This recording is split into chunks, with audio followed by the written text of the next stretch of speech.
Hi everyone, I'm Stephanie, and every week I'm going to be showing you how to make a recipe using my favorite Pampered Chef items. So let's get started. Remember, if your food doesn't make you want to dance, you're probably not doing it right. So welcome to Stephanie's Rockin' Kitchen.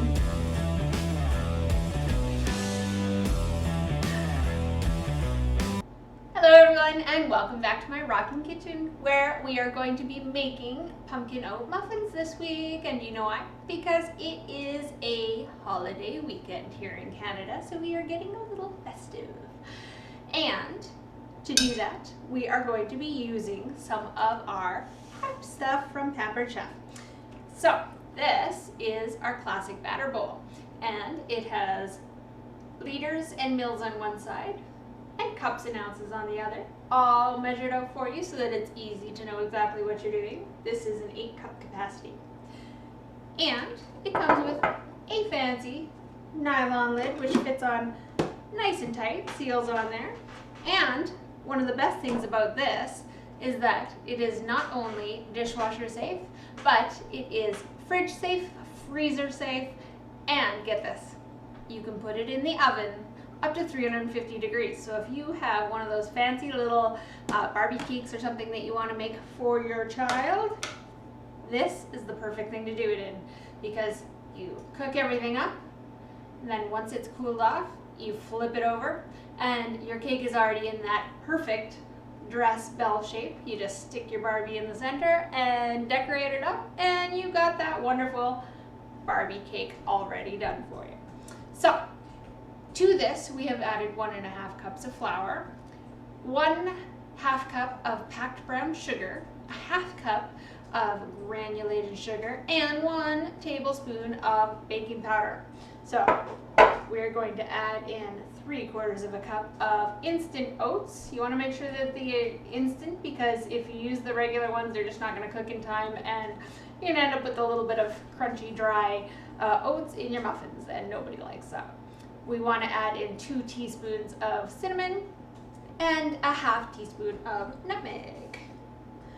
I'm going to give that a little mix, because that is all of our dry ingredients. Make sure we break up that brown sugar, get it mixed through, because although I love a really nice sweet bite of a little extra sugar in my muffin, we really do want that dispersed through all of our muffins so that they all taste the same. Now to this, and this is one of the best things about this recipe, is that it is so quick because it is a 1-dish recipe. We are going to add in 1/2 cup of buttermilk. Remember, if you do not have buttermilk, for every cup of milk you're using in a recipe, add in 1 teaspoon of lemon juice. That gives you that little sour flavor that you'd get in the buttermilk. We are also adding in 1 teaspoon of vanilla. Now, we have a very special vanilla that we're using today because it is only seasonal with Pampered Chef, and this is our double strength Madagascar bourbon vanilla, and it is amazing. You should smell this. Oh my gosh. It smells so good. If you love a really, really high-end good vanilla, this is something you've got to try. Like I said, it's only seasonal, so if you want it and we have it, make sure you get a couple, because it won't come back for a whole nother year. We are also going to add in 1 cup of pumpkin puree. Make sure you're using pumpkin puree and not the pie filling, because the pie filling is already full of all the spices and it's got the powdered egg and stuff in it, and you don't want that in your mixture because we're going to be adding that on our own. We don't want to double up on anything. We are also going to add into this 1 large egg. Now, you can choose to use in any of your recipes oil, or if you want to replace it with something so that it's a little bit healthier, you can replace 1-for-1 with applesauce. Now, I like mine just a little bit sweeter, so you can use the unsweetened if you want, but I'm going to use the sweetened because I enjoy that. Completely up to you, and like I said, 1-to-1. So this is the 1/2 cup of applesauce. If you wanted, you could add in 1/2 cup of oil. Completely up to you. It all based on what you prefer.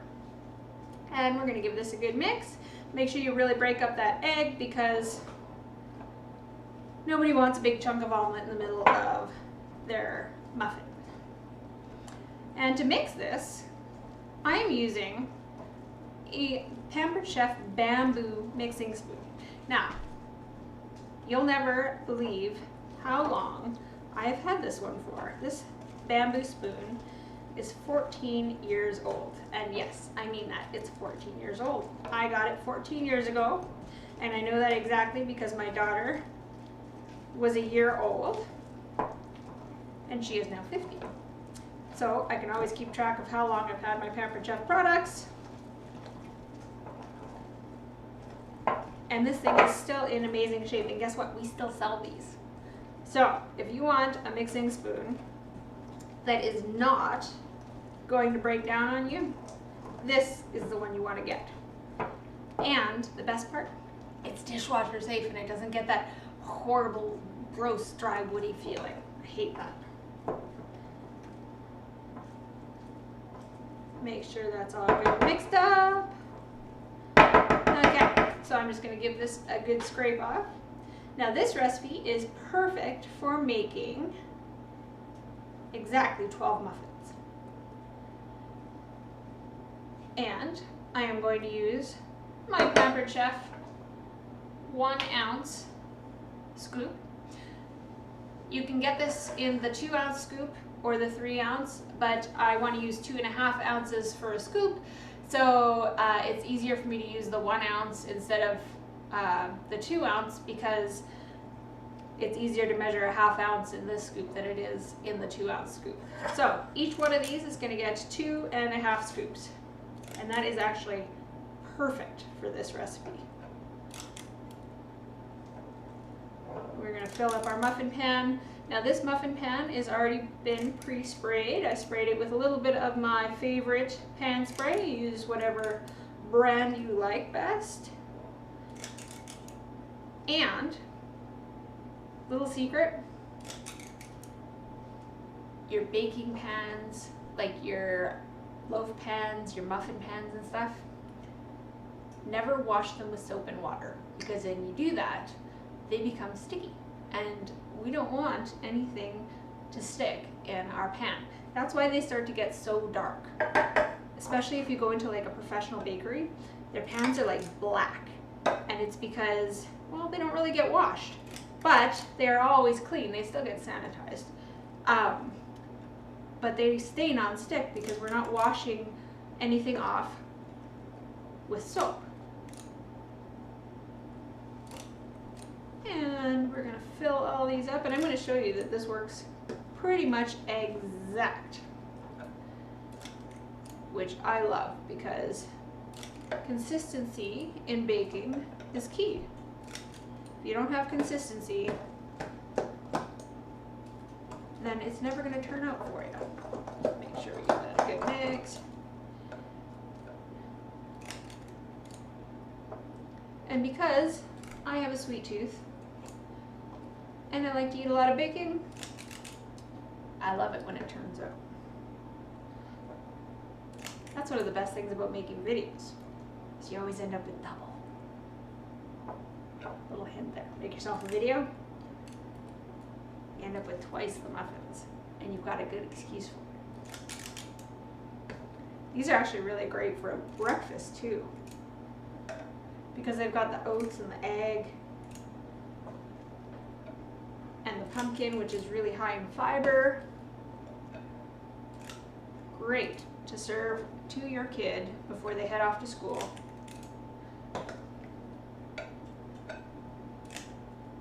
For a bit of a balanced breakfast with obviously some fruit and some dairy, maybe a glass of milk.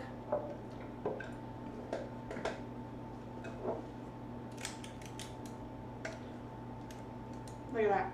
There's scoop number 2. And then watch this. I'm going to pull out one last half scoop with my scraper. Set that off to the side. Scrape the bowl down.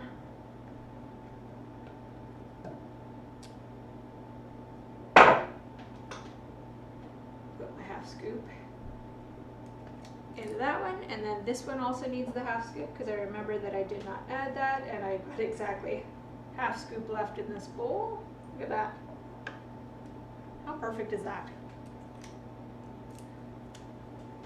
My bowl is empty. Exactly 2.5 scoops in each one. Set that into our sink so it's out of the way. Now, I'm going to throw this into a preheated 350-degree oven for about 20 to 22 minutes depending on your oven. I usually set for 21 minutes, right in the middle of any of the temperatures that you're supposed to put it on, because for my ovens that happens to work out perfect. So, I'm going to take my timer, turn it on,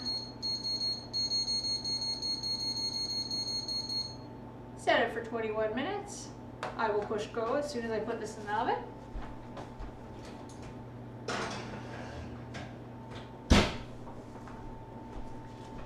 And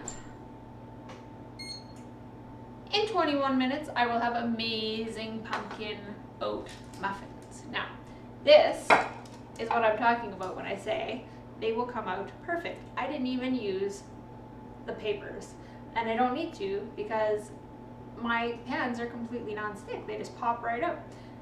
So let's give one of these babies a try.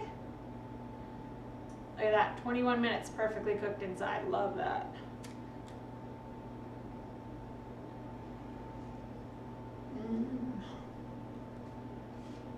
Now that is good. You can taste the cinnamon and the nutmeg. It's not overwhelming, and it's not overly sweet because that pumpkin really balances it out. There's just enough pumpkin in there to make it taste pumpkin-y, but not overwhelm the other flavors. Remember, if your food doesn't make you want to dance, you're probably not doing it right. I will see you next time on Stephanie's Rockin' Kitchen.